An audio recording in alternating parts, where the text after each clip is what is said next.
নারায়ণ হালদার প্রশ্ন করেছেন। নারায়ণ হালদারের প্রশ্ন ছিল এরূপ: সনাতন ধর্মে বলা হয়েছে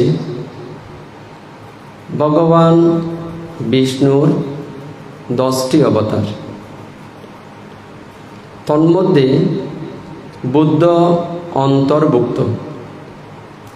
এখন প্রশ্ন হচ্ছে, এই বুদ্ধই কি বৌদ্ধ ধর্মের প্রতিষ্ঠাতা? কৃপা করে পক্ষে বিপক্ষে ব্যাখ্যা দিবেন আশা করি। নারায়ণ হালদার, আপনি যে প্রশ্ন করেছেন,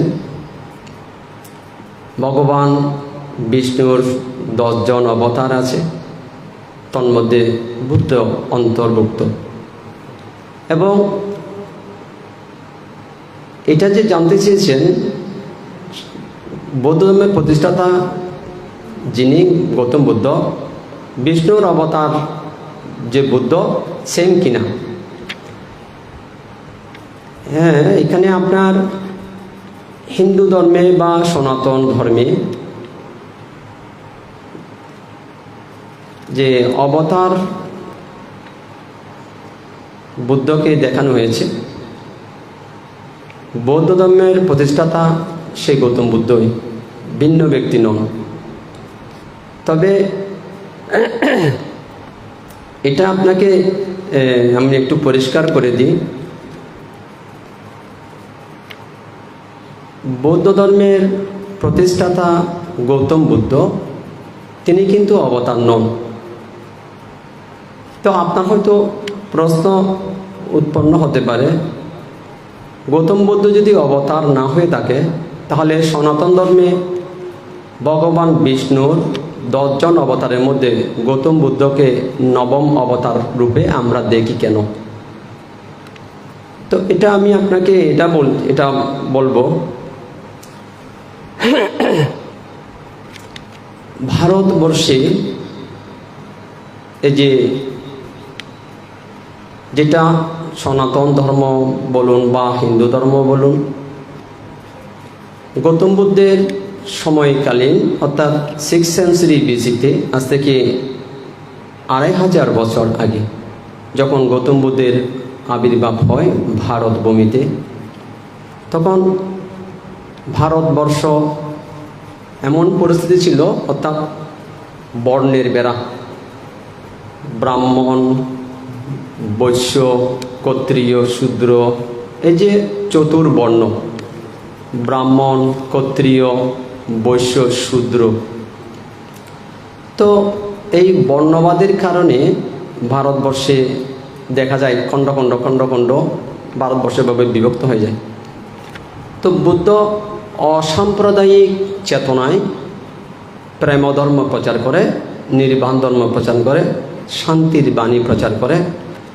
তো ব্রাহ্মণ্যবাদের যে অত্যাচার ছিল, অর্থাৎ ব্রাহ্মণরা বলতে চাইছে আমরা ব্রহ্মার মুখ থেকে জন্মগ্রহণ করেছি, আর যোদ্ধারা অর্থাৎ ক্ষত্রিয়রা ব্রহ্মার 2 হাত থেকে জন্মগ্রহণ করেছে, বাহু থেকে, হাত থেকে। আর আপনার বৈশ্যরা 2 উরু থেকে জন্মগ্রহণ করেছে, উরু। আর 2 পা থেকে শূদ্ররা জন্মগ্রহণ করে, অর্থাৎ সবচেয়ে নিকৃষ্ট শূদ্ররা। অর্থাৎ এটা তৎকালীন ভারতবর্ষের যে চিত্র ছিল, ব্রাহ্মণরা যেভাবে কোণঠাসা করে রেখেছিল মানুষদেরকে। তো গৌতম বুদ্ধ এসে সেটা স্বীকার করেনি। গৌতম বুদ্ধ এই তত্ত্ব মেনে নেয়নি, এই তত্ত্বে বিশ্বাস স্থাপন করেনি। গৌতম বুদ্ধ দেখলেন যে ভারতবর্ষ এই যে বর্ণবাদ, ঈশ্বরের দোহাই দিয়ে ব্রাহ্মণেরা আপন স্বার্থ কায়েম করে নিজের আখের গোছাতে ব্যতিব্যস্ত। ব্রাহ্মণেরা সাধারণ মানুষের খাঁদে পদাঘাত করে আপন স্বার্থ নিয়ে ব্রাহ্মণরা আপন আপন আখের গোছাতে ব্যতিব্যস্ত ঈশ্বরের দোহাই দিয়ে। তো বুদ্ধ চিন্তা করলেন এখান থেকে মানুষকে বাইরে বের করে নিয়ে আসা দরকার। তাই বুদ্ধ সবাইকে আহ্বান করলেন। বুদ্ধের অসাম্প্রদায়িক চেতনা, অর্থাৎ বুদ্ধ বললেন আমি বর্ণবাদ এবং গোত্রবাদ আমি মানি না, এটা নিকৃষ্ট প্রশ্ন, সবার মুক্তির অধিকার আছে। যেমন ব্রাহ্মণরা তখন বলছিলেন শূদ্র এবং বৈশ্য তাদের ধ্যান করার অধিকার নেই, ধ্যান করতে পারবে না, তারা বেদ পড়তে পারবে না, তোমরা পূজা করতে পারবে না, অর্থাৎ তোমরা চণ্ডীপাঠ করতে পারবে না সেই অধিকার, গীতা পাঠ করতে পারবে না সেই অধিকার তোমাদের নেই। বুদ্ধ বললেন জন্মসূত্রে সবাই যে ব্রাহ্মণেরাই পূজা পাঠ করবে, গীতা পাঠ করবে, এটা আমি মানি না। সবার অধিকার থাকবে, যার যোগ্যতা আছে সেই মূল জায়গায় আসতে পারবে। তো বুদ্ধ সবাইকে আহ্বান করলেন যে দুঃখ থেকে মুক্তির জন্য সবাই আসুন, ভাবনা করার অধিকার সবার আছে, ধর্ম বই পড়ার অধিকার সবার আছে। তাই বুদ্ধের এই অসাম্প্রদায়িক চিন্তা চেতনা, এই সাম্প্রদায়িক আক্রমণ ভারতবর্ষে বর্ণবাদ, বুদ্ধ বর্ণবাদ প্রথাকে অসাম্প্রদায়িক চেতনা ধর্মের বন্যা দিয়ে বর্ণবাদের বেড়াতে আঘাত করেছিলেন। ফলত বর্ণবিহীন ধর্ম শিক্ষা, অসাম্প্রদায়িক অসবর্ণ বুদ্ধের এই শিক্ষায় উদ্বুদ্ধ হয়ে সেখানে ব্রাহ্মণ, ক্ষত্রিয়, বৈশ্য, শূদ্র দলে দলে সবাই বুদ্ধের মৈত্রীর ছায়াতলে আশ্রয় গ্রহণ করলেন। ফলত ব্রাহ্মণেরা অনেকটা দিক বিদিক জ্ঞান শূন্য হয়ে গেলেন। আরে আমরা এতদিন ধরে বর্ণবাদের দোহাই দিয়ে মানুষকে দাবিয়ে রেখেছিলাম, চেপে রেখেছিলাম, এখন তো সবাই বুদ্ধ তো এসে বর্ণকে বিচ্ছিন্ন করে দিচ্ছে, ছিন্ন ভিন্ন করে দিচ্ছে, সবাই তো বুদ্ধের ওদিকে চলে যাচ্ছে। যেমন সেখানে চণ্ডাল কন্যা, সুতপুত্র, নাপিত ছেলে সবাই বুদ্ধর এখানে, জারুদার সুনীত, নাপিতের ছেলে উপালি, যারা সমাজের মধ্যে অবহেলিত ছিল, অত্যাচারিত ছিল, নির্যাতিত ছিল, নিষ্পেষিত ছিল, ঘৃণিত ছিল, অচ্ছুত ছিল, অবজ্ঞার পাত্র ছিল, বুদ্ধের ওখানে সবাই এসে প্রপঞ্চ গ্রহণ করছে, বুদ্ধকে আহার দিচ্ছে। ব্রাহ্মণরা বলছে তাদেরকে ছুঁয়ো না, অচ্ছুত। বুদ্ধ বললেন মানুষ অচ্ছুত হতে পারে না, মানুষ ভালো হবে মন্দ হবে তার কর্মের মাধ্যমে, জন্মের মাধ্যমে হতে পারে না। জন্ম দিয়ে আমি বিচার করি না, আমি কর্ম দিয়ে বিচার করি। ফলত বুদ্ধের ওখানে যখন জলে দলে সবাই আসতে শুরু করলো, পূজা, প্রব্রজা, দান, ধর্ম শ্রবণ, ফলত ব্রাহ্মণদের মাথা ঘুরে গেছে। তাই ব্রাহ্মণেরা কী করবে, সেখানে দেখা যাচ্ছে শঙ্করাচার্য, তো শঙ্করাচার্য চিন্তা করলেন এখন বুদ্ধের শিক্ষাকে মেরে ফেলতে চেয়েছিলাম, এই তো আরও বেশি প্রসার হয়ে যাচ্ছে, আমাদের ব্রাহ্মণ্য ধর্ম, ব্রহ্মবাদ সেটা আস্তে আস্তে ম্লান হয়ে যাচ্ছে বুদ্ধের আবির্ভাবে। ফলত বেদান্ত কেশরী শঙ্করাচার্য খুব বুদ্ধি করলেন, কি করা যায়, বলছে আমাদের বুদ্ধকে আমাদের অবতারের মধ্যে ঢুকিয়ে নিলে কেমন হয়। এই বুদ্ধিটা আসলো প্রথম বেদান্ত কেশরী শঙ্করাচার্যের মাথায়। এটা সপ্তম শতাব্দীতে এই এটা আসলো, দেখা যায় আস্তে আস্তে পরে যখন বুদ্ধের এটা খুব বেশি প্রচার হচ্ছে, আস্তে আস্তে চিন্তা করলো যে এটাকে রোধ করতে পারছি না। তো প্রথমবারের মতো আপনার মোহাম্মদর শ্লোকে বেদান্ত কেশরী শঙ্করাচার্য গৌতম বুদ্ধকে ভগবান বিষ্ণুর নবম অবতার রূপে উনি স্বীকৃতি দান করে। ফলত সাধারণ মানুষেরা কিছু জানে না, ব্রাহ্মণ্যবাদের এই কলাকৌশল সাধারণ মানুষেরা অজ্ঞাত। তাই এই প্রথমবারের মতো সপ্তম শতাব্দীতে মোহাম্মদর শ্লোকে গৌতম বুদ্ধকে ভগবান বিষ্ণুর নবম অবতার রূপে তারা লিখিতভাবে রূপ দান করে, এটা ঘোষণা দিয়ে দেয়। কিন্তু তারপরও অর্থাৎ বলছে যে এটা আর কেউ নয়, এটা একজন অবতার, অর্থাৎ আমাদের একজন অবতার, এটা বাইরের কেউ নয়, অর্থাৎ আলাদা নয়। তো এবার আমি ধরুন আপনাকে এবারে ওটা বলতে পারি, আবার আমরা দেখতে পাই চতুর্দশ শতকে তখন সেন আমল চলছিল, সেন রাজা, সেন বংশ। তো সেন বংশের সময়কালে সেখানে সেন রাজার সভাকবি বৈষ্ণব কবি জয়দেব, বৈষ্ণব কবি জয়দেব দশাবতার স্তোত্রে গৌতম বুদ্ধকে আবার ভগবান বিষ্ণুর নবম অবতার রূপে আবার লিখিত রূপ দেন। এটা ছিল কলাকৌশল ব্রাহ্মণ্যবাদের এটা কলাকৌশল ছিল। অর্থাৎ যেহেতু বুদ্ধের শিক্ষা খুব বেশি প্রচার প্রসার হচ্ছে, কাজেই আমরা অবতার বলে নিই না কেন, অবতার বলে ফেলি না কেন, তাহলে তো ঝামেলা শেষ হয়ে গেল। তাহলে দেখুন, এবার আমি আপনাকে আরেকটা কথা বলতে পারি। তাহলে প্রথমে বুদ্ধকে অবতার বলে আখ্যা দিয়েছে কত? 7ম শতাব্দীতে, দ্বিতীয়ত 14দশ শতাব্দীতে। এবার দেখুন, আপনি বলতে পারেন তাহলে এটা কীরকম হচ্ছে, ব্যাপারটা কীরকম হচ্ছে বলতে ধরুন আমি আপনাকে বলছি। তাহলে এটা তার অনেকটা বলতে পারেন ছলনা করেছিল। এটা ব্রাহ্মণ্যবাদ তারা ছলনা করেছিল যে সাধারণ মানুষকে আমরা এভাবে বলে নিলে এটা যে আলাদা একটা ধর্ম বুদ্ধের, এটা তাহলে আর সেটা হবে না। সাধারণ মানুষের মনের মধ্যে একটা ছাপ দাগ লেগে যাবে যে এটা তো অবতার, এটা তো বাইরে কেউ নয়। কিন্তু দেখুন, এবার যেটা অবতার বা বুদ্ধ অবতার নয়, এই যে 10ম অবতারের মধ্যে বুদ্ধকে নবম অবতার বলা হয়েছে ভগবান বিষ্ণুর, অ্যাকচুয়ালি বুদ্ধ অবতার নয়। তো আপনি বলতে পারেন যে অবতার নয় কেন, তার পেছনে কি যুক্তি আছে?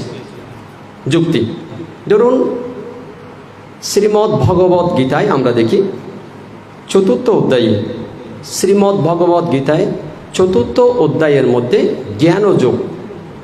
জ্ঞানযোগের মধ্যে 7 এবং 8 নম্বর শ্লোকের মধ্যে আমরা দেখি ভগবান শ্রীকৃষ্ণ অর্জুনকে উপলক্ষ করে এটা বললেন, যদা যদা হি ধর্মস্য গ্লানির্ভবতি ভারত উদ্ভূতানম অধর্মস্য তদাত্মানং সৃজমহং পরিত্রাণায় সাধূনাং বিনাশায় দুষ্কৃতম ধর্ম সংস্থাপনায় সম্ভবামি যুগে যুগে। এরূপ বলেছিলেন শ্রীমদ্ ভগবদ্গীতায় ভগবান শ্রীকৃষ্ণ অর্জুনকে।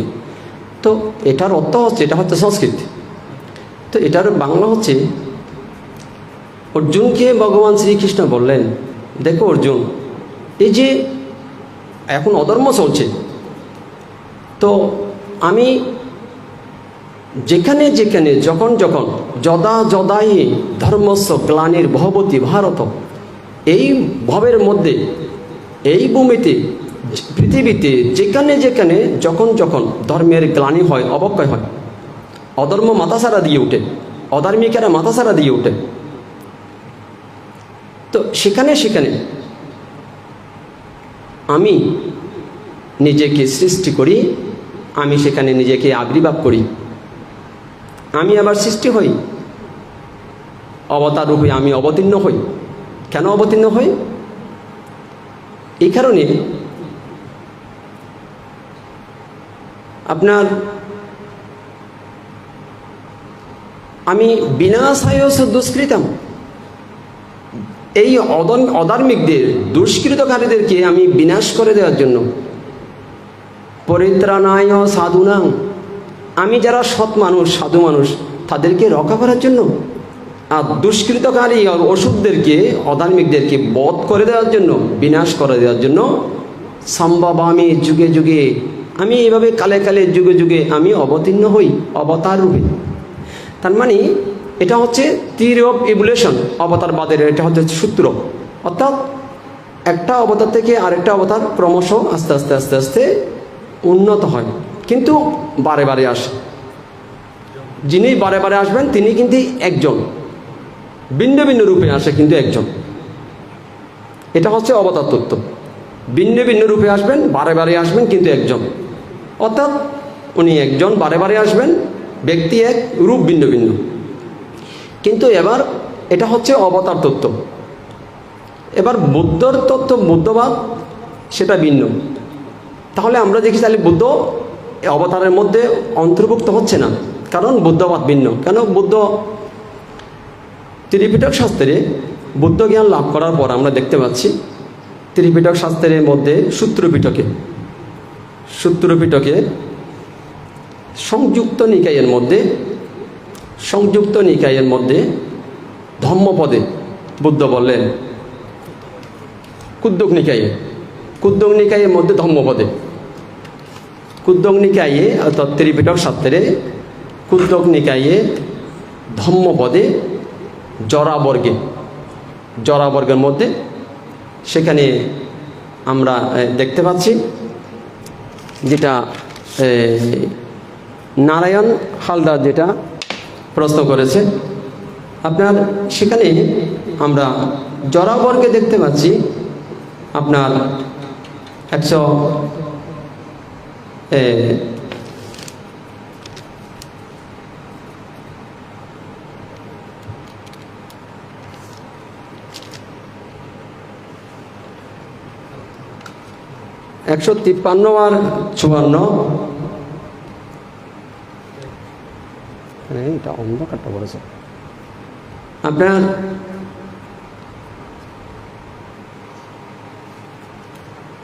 গৌতম বুদ্ধ সেখানে বললেন জরাবর্গে 153 নম্বর এবং 54 নম্বর শ্লোকের মধ্যে, এখন দরকার নেই। তারপর সেখানে বুদ্ধ বললেন,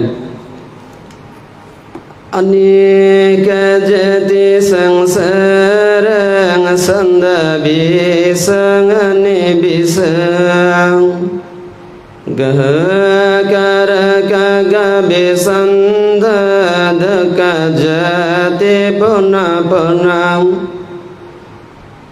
गह करक देट से पुनः गेहं न कहसे sebate bas kabaga gaha kotang bisangkitang bisangkaragatang setang tanaya kaya majaga। এখানে বুদ্ধ এটা বোঝাতে চেয়েছেন অনেকা জাতি সংসারা, আমি